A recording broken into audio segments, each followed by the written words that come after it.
नमस्कार दोस्तों। ये तो सभी जानते ही होंगे कि जीवन और श्वास को एक ही तुल्य माना जाता है, क्योंकि यह श्वास जन्म के साथ आती है और मृत्यु के साथ ही चली जाती है।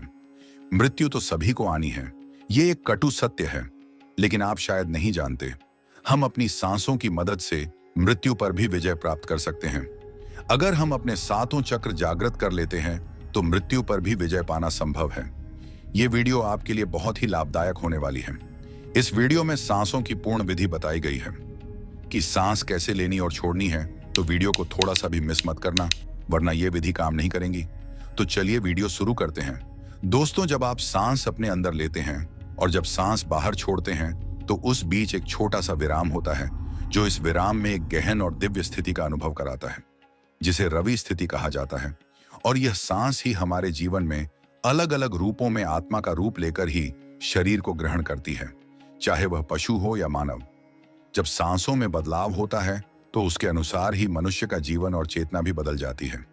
जहां एक निम्न स्तर की सांस मनुष्य को पशु बनाने में सक्षम होता है, वहीं एक उच्च स्तर की सांस मनुष्य में दिव्यता उत्पन्न कर सकती है। वहीं छोटी व निम्न स्तर की सांसें जीवन को बेकार और कमजोर बनाती हैं। वहीं दूसरी ओर धीमी और उच्च स्तर की सांसें जीवन को मजबूत और शक्तिशाली बनाती हैं। और यदि मनुष्य अपनी सांसों को निचले स्तर पर गिरा लेता है, तो उसका जीवन नरक के समान बेकार होने लगता है। इसी के विपरीत मनुष्य अपनी सांसों को ऊपर की ओर उठा ले, तो उसकी चेतना देव के समान हो जाती है। और यही वह बिंदु है जहां मैनिफेस्टेशन यानी भौतिक जगत में विचारों के सपनों को साकार करना संभव हो जाता है। दोस्तों, भगवान शिव विज्ञान भैरव तंत्र में सांसों की एक ऐसी विधि बताते हैं जिसका प्रयोग ओहम भगवान शिव ने किया है, जिसको ओहम विद्या कहा जाता है। स्वयं विद्या सांसों की एक ऐसी लय पर आधारित है। यदि इसका अभ्यास दिन में 111 बार किया जाए, तो सिर्फ कुछ ही दिनों में यह मनुष्य की चेतना को भयंकर रूप से बदल देती है। और यह स्वाभाविक सी बात है कि इस बढ़ती हुई चेतना से कोई कुछ प्राप्त कर सकता है। ओहम विद्या का वर्णन प्राचीन वेद पुराण और उपनिषदों में मिलता है। जब हम शांति से बैठकर अपनी आंखें बंद करते हैं और सांसों पर ध्यान केंद्रित करते हैं, तो हम मानसिक रूप से ओहम का जाप करते हैं, जिसका अर्थ है ओ और हम की ध्वनि पर ध्यान केंद्रित करते हुए सांस लेने की प्रक्रिया के दौरान ओहम की ध्वनि को सुनना, जिसका अभ्यास सांसों के एक विशेष लय पर केंद्रित है। यदि हम ध्यान दें, तो प्रत्येक सांस के साथ ओ की ध्वनि गुजरती है और प्रत्येक सांस छोड़ने के साथ हम की ध्वनि गुजरती है।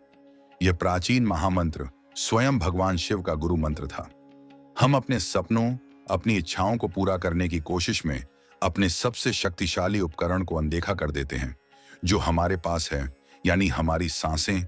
जब हम सही तरीके से और गहरी सांसें लेते हैं, तो हमें अपने मन में अस्पष्टता प्राप्त होती है और हमारी ऊर्जाएं हमारी इच्छाओं के साथ एक हो जाती हैं। योग और प्राचीन परंपराओं में नाड़ी का प्रमाण हमारे जीवन के शक्ति के प्रवाह को समझने में एक महत्वपूर्ण भूमिका अदा करती है।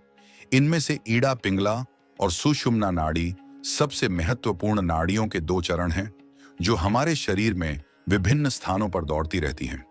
ईड़ा नाड़ी हमारे शरीर के स्त्री पक्ष को दिखाती है, जैसे हमारा शरीर हमारा मन, हमारी बुद्धि। वही पिंगला हमारी ऊर्जा के पुरुष पक्ष को, यानी हमारी चेतना को दिखाती है, जिसे सुप्रीम कॉन्शियसनेस या शिव भी कहते हैं।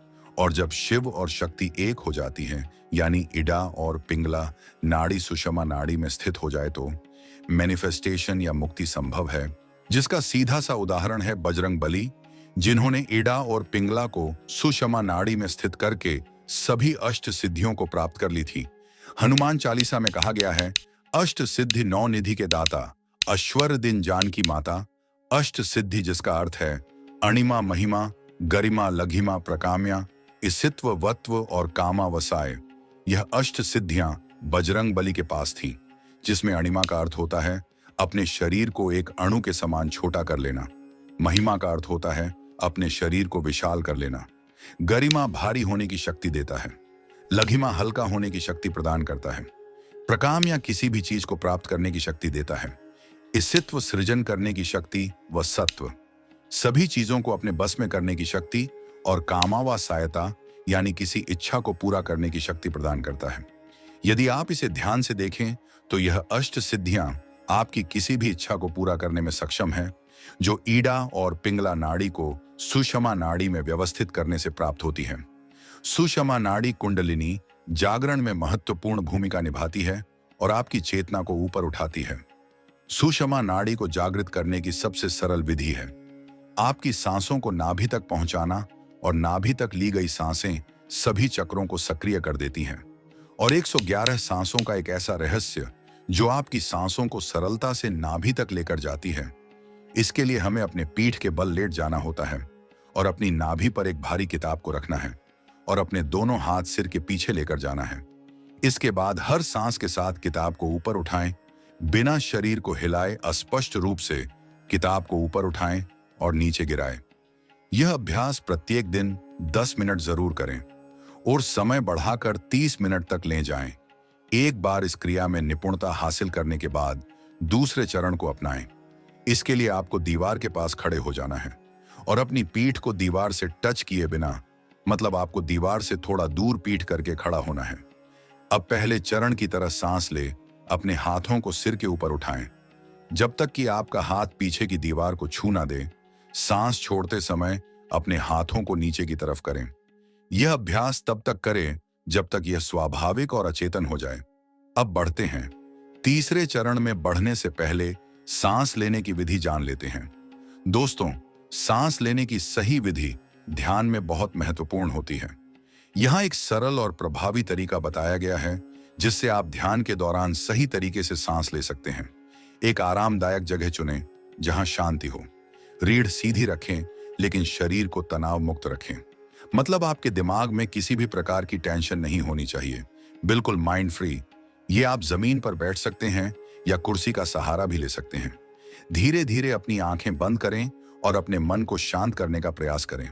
सारे विचारों को धीरे धीरे छोड़ते जाएं और खुद को वर्तमान में महसूस करें।